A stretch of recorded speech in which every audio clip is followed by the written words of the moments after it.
Say hello to the sofa of reasonable comfort.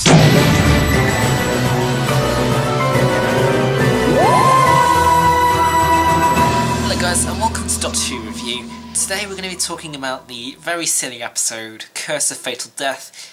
It was for comic relief about 15 years ago, and I thought since this is going to be the final Doctor Who review for this year, I thought I might talk about it.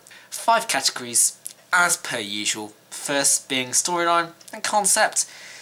So, as a storyline, it is possibly, in a very weird way, it's possibly one of the best storylines used for Doctor Who. And although this episode isn't technically canon, one of the funny things is that it's written by Stephen Moffat. The funny thing is that in this episode, the Doctor turns into a girl for the last few moments, and then the Master and the Doctor seem to get off, or get together when the Doctor turns into a girl. And then 15 years later, it's almost like Stephen Moffat's sort of like taking a hint to it and saying, well, at that time. As a storyline, it was very good, the whole idea of just like taking the mick out of Doctor Who.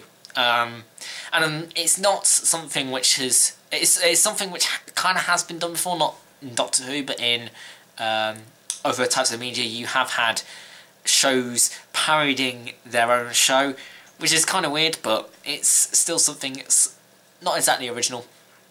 But as a storyline, it is possibly one of the best storylines for Doctor Who I've had. So I'm going to rate it a 4 out of 5. Next is character portrayal. I'm going to say this right now, Rowan Atkinson, please be the Doctor at one point. I know technically in this episode he is the Doctor for the majority of it, but he plays the Doctor so well. In a sense, it doesn't seem like it's parodying it, he's actually playing the Doctor. I mean, he does have some funny lines saying, like, oh, what happened to them? And he says, oh, he discovered fire. And the same with the Master. I mean, he's more of a comic master, so it's like, in a sense of like, you could also sense that Michelle Gomez was maybe slightly comic, but this one was deliberately trying to be comic. So like, it'll be your vengeance of deadly revenge, and that sort of like takes akin to the fact that the Doctor Who episodes tend to have this whole thing of tautology. Like for instance, with the Deadly Assassin, or had a tautology title because it's an assassin, but of course it's going to be deadly. You can't have a not deadly assassin, because otherwise he wouldn't be an assassin. So in the same case, Curse of Fatal Death, you can't have a death which is not fatal, and you can't have a deadly revenge which is not deadly. Emma, the person who plays Emma, or the companion or the assistant or whatever, I think she's referred to as Emma, she does it very well, although not quite as good as Rowan Atkinson and the person who played the Master. So as a whole, character portrayal is one of the strongest that we've seen. I'm going to give it a 4.5 out of 5.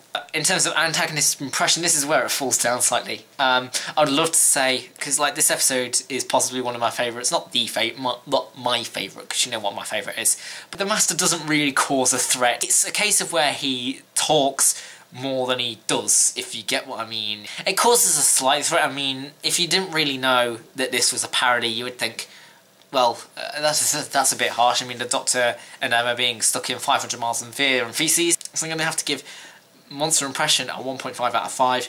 Now for visual effects, yeah, this episode was... this one did sort of like take the mick out of Doctor Who's visual effects. So you had two main things. You had obviously the TARDIS rotor system that was jogging about a bit, and then obviously I think they made it deliberate that you could see actually the people inside the Daleks that are going but as a whole, the visual effects were deliberately poor, let's say. So I'm going to have to give visual effects a 1.5 out of 5. And finally, personal enjoyment. I'm going to say this very honestly and very, like, with Doctor Who episodes, it's a bit difficult to give it, like, an initial rating, especially with my Series 8 reviews. I only knew the episode for about half a day, and like my personal enjoyment was scaled on something from Twitter, which was taken about 15 minutes after the episode.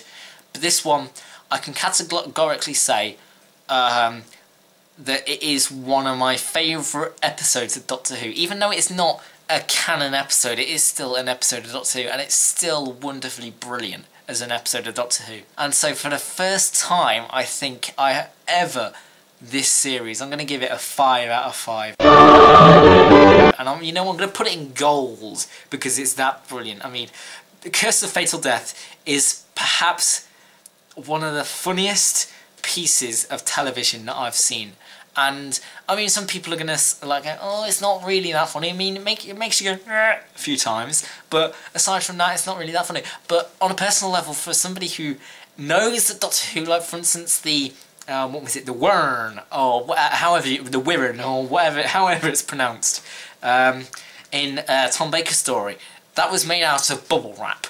And for them to take the mick out of Doctor Who, but in such a funny way, I mean, they had Rowan Atkinson, who is, as I said earlier, a terrific actor. Time to do some scoring, as per usual, because, you know, that's what I do. And this one is a 3.3 out of 5. A 3.3 says the average score for Curse or Fatal Death because of that, but personal enjoyment is honestly the real thing within this. It is something which obviously carries a lot of weight. Anyways, thanks so much for watching. I've been Bum.